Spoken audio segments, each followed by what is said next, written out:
வணக்கம். இன்று தமிழ்நாடு சட்டப்பேரவையில் மாண்புமிகு அவைத் தலைவர் அவர்களையும் மாண்புமிகு துணை அவைத் தலைவர்களையும் தேர்ந்தெடுக்கக்கூடிய அந்த அருமையான நிகழ்வு நடந்தது. இந்த நிகழ்வில் எல்லாரும் பங்கேற்று அவர்களை இருவரும் ஒரு மனதாக தேர்ந்தெடுக்கப்பட்டு வாழ்த்துரை வழங்கினார்கள். பாட்டாளி மக்கள் கட்சி சார்பாக நாங்கள் அனைவரும் அவருக்கு எங்களுடைய வாழ்த்துக்களை தெரிவித்துக் கொண்டோம். எங்களுடைய அன்பு அண்ணன் சமூக நீதி பற்றாளர் திரு மாண்புமிகு JCT பிரபாகரன் அண்ணா அவர்களுக்கு எங்களுடைய மனமார்ந்த வாழ்த்துக்களையும், துணை அவைத் தலைவராக தேர்ந்தெடுக்கப்பட்ட அன்பு சகோதரர் ரவிசங்கர் அவர்களுக்கும் மனமார்ந்த வாழ்த்துக்களையும் இந்த நேரத்தில் நாங்கள் மறுபடி தெரிவித்துக் கொள்கின்றோம்.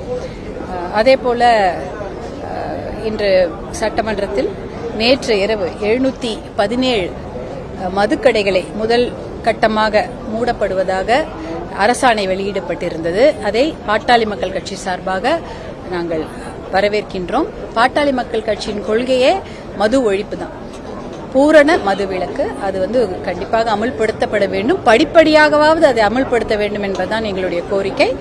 அதில் முதல் கட்டமாக இன்று 717 மதுக்கடைகளை மூட போவதாக அறிவித்திருக்கிறார்கள். அது வரவேற்கின்றோம்.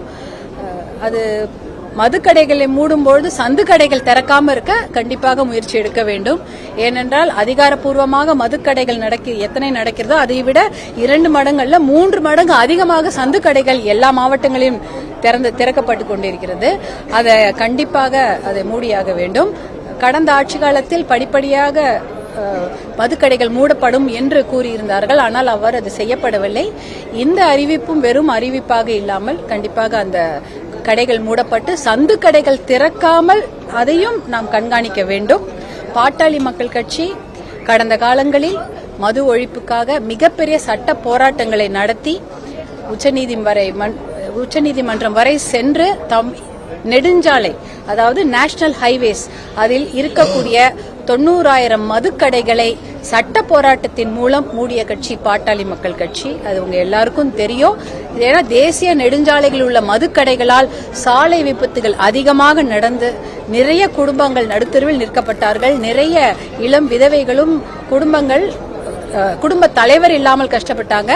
அந்த நிலைமை வரக்கூடாது, சாலை விபத்துகளை தடுக்கப்பட வேண்டும். அதுவும் தமிழ்நாடு அதிகமான சாலை விபத்துகள், குடியால் ஏற்படும் சாலை விபத்துகளுக்கு முதலிடம் தமிழ்நாடு, அதிகமான இளம் விதவைகள் இருக்கும் மாநிலமும் தமிழ்நாடு என்ற அவப்பெயரை போக்க வேண்டும் என்பதற்காகவே உச்சநீதிமன்றம் வரை சென்று தேசிய நெடுஞ்சாலைகளில் உள்ள 90,000 மதுக்கடைகளை மூடிய ஒரே இயக்கம் பாட்டாளி மக்கள் கட்சி.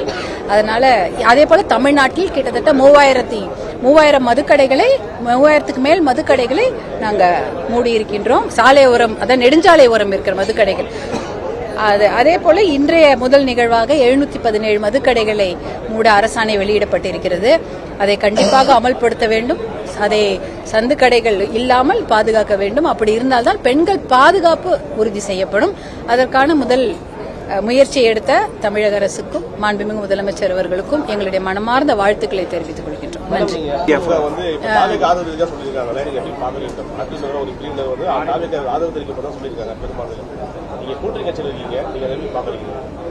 நாங்க சட்டமன்றத்தில் நாங்கள் இருக்கின்றோம்.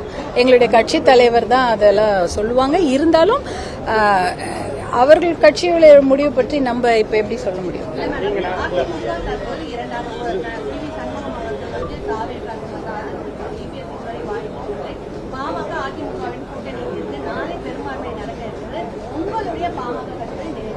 நிலைப்பாடு பாட்டாளி மக்கள் கட்சியின் நிலைப்பாடை எங்களுடைய பாட்டாளி மக்கள் கட்சியின் தலைவர் மருத்துவர் அன்புமணி அவர் தெரிவிப்பார். அதன்படி நாங்கள் நடப்போம். நன்றி.